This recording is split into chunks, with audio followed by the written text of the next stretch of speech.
Hi everyone, I hope you all are fine, plus you have started your studies. Welcome to today's online session of your English literature. But before that, I would like to request you to please come and sit with a notebook and a pen so that you can write and jot down the important points of this lecture. Plus, please like and subscribe this channel to receive more and more exciting news and information. So dear students, after going through lots and lots of grammar and grammatical analysis, today we are coming back to our literature portion.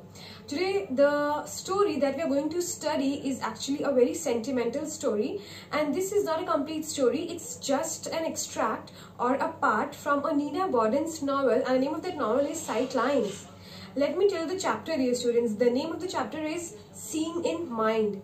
Dear students, I have always been requesting you to please firstly try to delve and indulge yourself in the heading of the chapter, because the heading always take the essence of the complete chapter, and the name is Seeing in Mind. So let's think. We see from only two ways, either from eyes and either from mind. People like us who are perfectly fine and having good eyesight, we see from eyes. But what about people who are blind?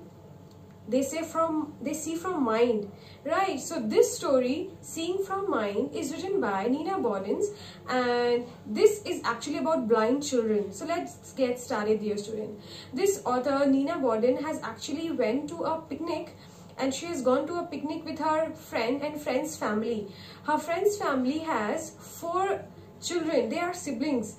2 of them are having perfectly fine eyesight, and the third one is a boy who is actually having 1 real eye and 1 glass eye. Can you imagine? Yeah, and the 4th one is the main character of the story. 4th one is a girl, and she is having medium eyesight, neither very strong, neither very weak. Her name is Jane. She is the basic character or the basic actress of this story. So one day, Nina Boden, the author or the writer, has gone to a tour with her friend's family. They have gone to a lake or a lodge kind of something, or an island, and they have taken a manse. Manse is a type of farmhouse. They have taken a kind of manse on rent to stay there. So they are enjoying, and one day this woman, Nina Boden, has to make that third child that is having 1 real eye and 1 glass eye, had to make him bath. He told him that, do you know, auntie, my mom used to take my artificial eye, used to wash it and then put it back inside. So this woman was like totally terrified. She was scared, she was anxious, but anyhow, just for the sake of that boy, just to make him happy, she did that. And so they were enjoying that. And one day, this girl, the main character, Jane, and Nina Boden, the author, they were walking on a lodge. I don't know what came in Jane's mind. She said that, why don't you write a novel on blind girl? How brave she was. You must describe her bravery in your novel. I'm sure it will be a very bestseller, among the bestsellers. So this was stored and struck in the mind of Nina Boden. Fortunately, the things also, all the situations also building up in the same direction, and they were enjoying the farmhouse or manse, and there was suddenly no light, no electricity. Everywhere it was darkness. Everyone was anxious, everyone was scared how to come out. But this day, this is the position, this is the state when this Jane, the girl who is having a medium eyesight, took everyone out safely from that darkness. This proves that sometimes whatever people like us who are perfect, physically fit, are unable to do things, those things are perfectly done by people like Jane. So we should not judge anyone, dear students. And one day this author, after some years, when she went old, she was sitting and watching a television with her granddaughter. They received a news that Hollywood people have made a movie on that novel.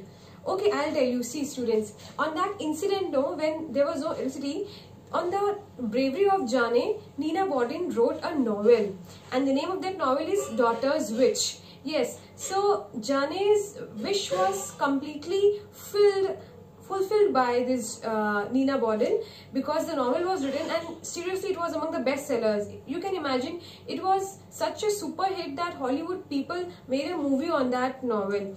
So after many years, when she was old, she was sitting with a granddaughter. They received the news and they were watching that Hollywood movie. So her granddaughter said, "Nani, are you seeing what they have done?